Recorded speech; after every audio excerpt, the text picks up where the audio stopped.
Hello, and good morning. Welcome to the Intuitive Messenger channel. I imagine it's morning for some of you, maybe not for all of you. I am Mitchell, and this is your energy forecast for Wednesday, July 17th, 2013. And the whole time I'm saying that date, I'm going, is it that date? Is it that date? I have it written down, but I don't want to look. Yes, it is that date. So today is a 17 day, which is the star card. In tarot, it's the card that comes right after Tower, which was interesting because yesterday, was definitely a Tower day. It was a 16 day. So we're kind of rebuilding from that. It's also 21, which is bringing things to a close. The World card, which is ending. Also 21 boiled down is number 3, which is Empress. So there's a very interesting mix today of rebuilding after the destruction, bringing things to an end, but also this birth with our Empress card. If you have been following the story of Talia, yesterday she did say goodbye to the physical body and she crossed over. I read that it was at 11:22 a.m.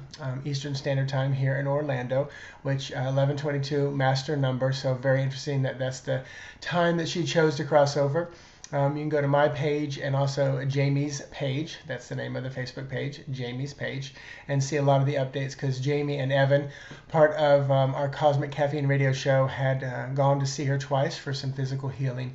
So there's definitely updates there. Also on Angels for Talia, that Facebook page as well. So anybody who thought of her in a loving way, lifting her up, it definitely was heard and felt, and now we get to receive that love back. It's kind of like a boomerang, I feel right now. So another thing that I wanted to talk about, brought to my attention, I don't talk a lot about meditation. I don't personally spend a lot of time in meditation, typical, traditional, quiet, sitting still meditation. My meditation is often driving in the car. Probably, and I drive to work 30 minutes every day. So 5 days a week, I'm spending 30 minutes in the car. Maybe seven or eight out of those days, I'm listening to music, preparing to teach my exercise classes that I teach. I teach body step and body flow. Step is traditional step class. Body flow is Tai Chi, yoga, and Pilates. So I'm listening to that music because it's choreographed, so I go over that. But the days that I don't, or when I've already got it memorized and I feel comfortable, I just drive in silence and I have conversations with my guides and anybody else that I want to connect with on the other side. So that's kind of my quiet time. Amazing connection, which I think what that meditation is a lot about is connecting, and more importantly about raising your vibration. It's just my personal belief and opinion. So when I set the intention to resonate, operate, and vibrate in the highest possible frequency of divine love, that is kind of, in my mind, that is accomplishing what maybe 30 minutes to an hour of meditation does, and that's raise your vibration. My goal is to eat a pretty clean, clear life. Recently, my lunches have been, without meat. A lot of nuts and seeds on a huge salad. My work has a great salad bar, believe it or not, because it is in a medical institution, but it is very good. So it's interesting. And then every once in a while, on the weekends, my lunches do not have meat. And it's not that I'm going to become vegetarian, vegan. I don't know. But with the exercise that I do, I've got to get in high protein sources. So that's, for right now in my life, meat is that, and I try to honor the animals that allow me to get meat that way. So raising my vibration, setting that intention is kind of what I accomplish, or what most I think accomplished during meditation. When I did meditate, that's what I was aiming for: better connection, live a more authentic life. And it wasn't about what was going on in the meditation, but it prepared me for what happened afterwards and out in the world. I love the saying that yoga is not about the actual class, it's about preparing you for when you leave the mat. Yoga starts when you walk away from the mat that you're on. So it's kind of an interesting thought, metaphor. So hope that resonates with some of you. I share these stories because almost every time I do, someone will say, thank you for saying that. I was wondering. Last night, taught my first virtual lab class on developing your intuition with the basics of tarot. Had a wonderful group of people there. Shared some personal stories, which again, people said, thank you for saying that. Especially about using the tarot cards and coming from a conservative background, it made a lot of sense. The story that I shared was, when I was growing up in the Nazarene church, having a rough time, went in to see the pastor. He opened the Bible, pointed to a scripture, and said, "Let's see what God has for you." And I think to myself, that's no different than going, "Hey, you, let's see what God has for you." Oh, beautiful nine of coins. You're going to have an amazing day today. Peaceful, calm waters. God's telling you to make sure you tend to your garden. So it's interesting because it gave me peace and comfort knowing that's kind of how I used to work too. And another story that I'm just told to share. When I went into the church, I went in about 21 years old and was there for about 10 years. As a Nazarene, went to Trevecca Nazarene University in Nashville, Tennessee. Theater was my major, music minor. Don't ask me to sing. It was all because of the theater. But I remember, I was intent on hearing God's voice. I always, felt like I heard voice. I heard the Holy Spirit's voice. It was very powerful, very clear. But when I shifted into more of a metaphysical, spiritual mindset, I expected the voice to change. And one day I was like, oh, there's no need for the voice to change because it's always been the same.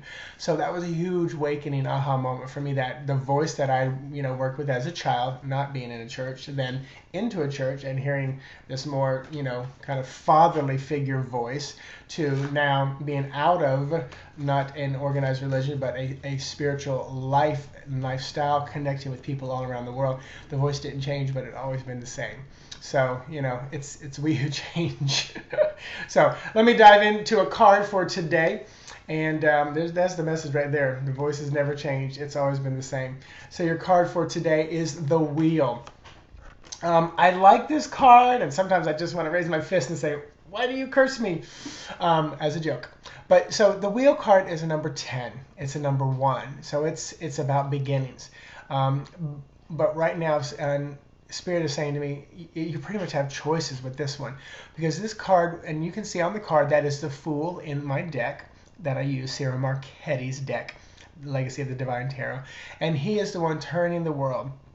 You see the cups, the coins, the swords, and the wands all there, and the world is turning. And the actual pentacle is at the top, which is the world card. So that's another interesting thing. So this is kind of, and all the astrological symbols are there. So this is kind of like the world. It often makes me, I personally get the feeling of the rat race, running in place, not getting anywhere. This one gives me the same energy often as the Hangman, kind of stuck, kind of in a holding pattern. I often want to say to the person, if this comes up in their reading, because it is a destiny card and there's a moment here, light a fire under your butt and get off the wheel. Start doing something. You know what you need to do. So I will say, message for today with this card is, it's actually quite the opposite today. Some of you are running on that wheel, and right now, take the time to use this kind of hangman waiting time to ponder, and I'm going to use the word process. I used the word process yesterday in when I heard that Talia had crossed over. I said processing, and it was interesting because I had to process it because I had stayed so far back, anchoring, so to speak, Jamie and Evan and all the cast of our Blog Talk radio show. I felt that was my job at this point, to be the anchor, to be the solid thing holding down. So I was really processing it because for me, I won't say, I'm an emotional person, but my goal is peace, being that peace in the midst of all kinds of calm. So, when my house, the water's coming in the living room, flooding a couple weeks ago, I was like, all right, I'm doing all I can. We will just take care of what needs to happen. So I stayed that calm, where my partner was a totally different story.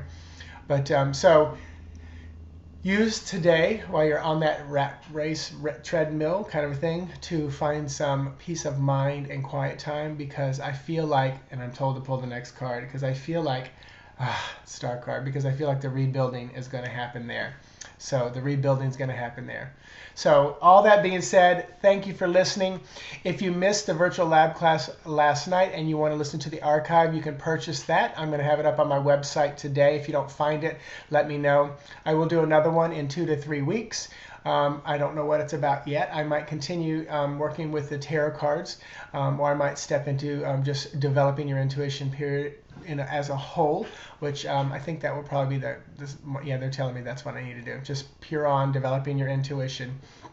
And we'll work through that. So, all that being said, have a wonderful day. Tonight is the Intuitive Messenger show on Blog Talk Radio. Call in at 8:15 Eastern Standard Time to get in the queue. Brenna will take the call, screen you, and we'll go from 8:30 to 9:30. Next week, it's going to be on Thursday night, and then the following week, which is the 31st. So it'll be, instead of the 24th, it will be on the 25th, but then the 31st is going to be with Daniel. And just this morning, I determined that will be the first show that's going to go 90 minutes. So Daniel, set your clock. It's going to be from 8:30 till 10 p.m. on July 31st. I don't know what's going to happen, but I know it's a special one. So thank you. Namaste. Have a wonderful day. Talk to you guys tomorrow or tonight on the air.